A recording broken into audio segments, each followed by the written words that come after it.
துளியும் பேச்சு துளியாய் வெளியாகும்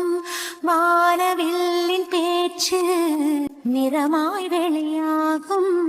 உண்மையூமையானால்